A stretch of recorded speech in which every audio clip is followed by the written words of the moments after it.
There's risk when you walk down the street, there's risk when you eat at a restaurant, there's risk when you use a computer. There's nothing you can ever do in your life in any aspect ever where you can say, I've pushed a button, now I'm safe.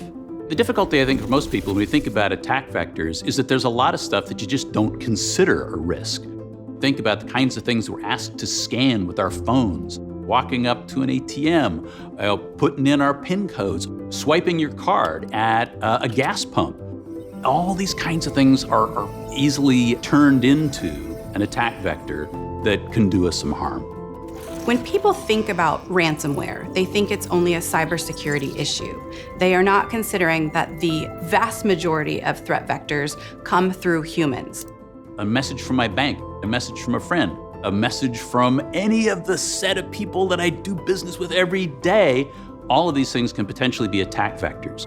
A vector is a means to get into an organization. Are they getting in through valid credentials? Did they steal someone's credentials?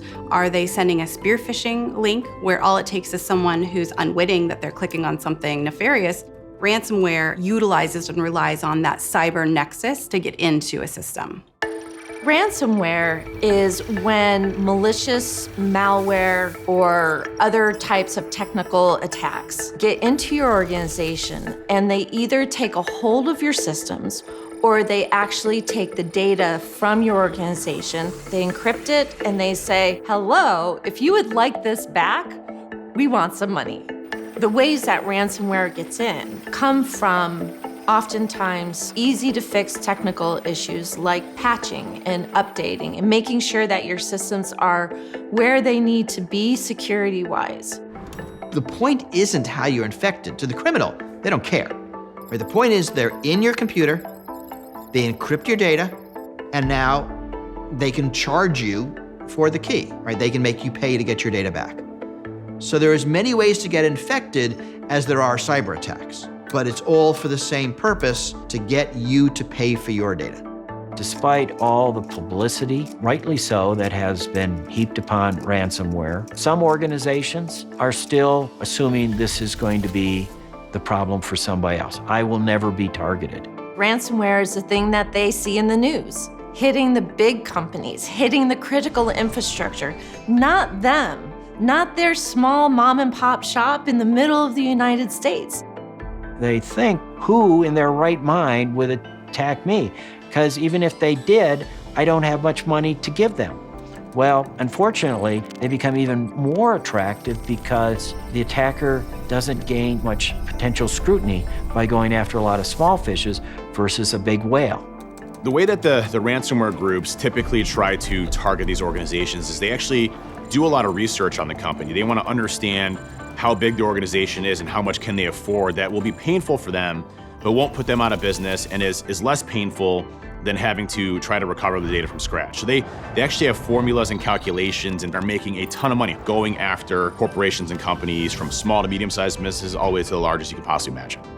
A lot of what makes ransomware effective is the psychological aspects. The social engineering pieces are built on basic elements of human psychology. How do you get people to pay money? What do you do that's really valuable for them? How do you get them to cooperate with you and not necessarily overcomplicate the process?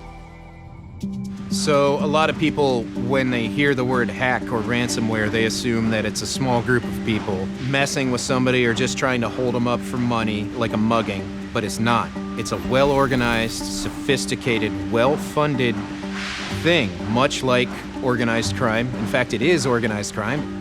They target you. They do research on your company to find out how much they're gonna ask from you, how much you might be willing to pay. They may do some social engineering to get the layout of the company. It's like they've been coming to your office and shadowing you. Once they actually get in, they're gonna hang out in your network for at least a month. And that's what happened to us here at Gregory Industries in Canton, Ohio. They're gonna hit you when you're the most vulnerable. They hit us right around a shift change when they knew the IT people weren't in. That was the first time I'd ever seen a ransom note in the wild. It was the first time I'd ever had that file in front of me that had their logo. This is DarkSide. You have been encrypted. We have your data. That can't be what I just read. We're not encrypted. This can't be real. But the more I dug, the worse it got. We thought we were going to be able to restore our backups. No, those are encrypted. Thought we were going to be able to get our offsite backups. No, those are encrypted. I regularly do copies of our database. No, that was gone too. I just had this cold, sinking feeling where, oh my gosh, it just got worse and worse and worse. They had targeted us. They had done reconnaissance. They knew how to hit us, what our systems were.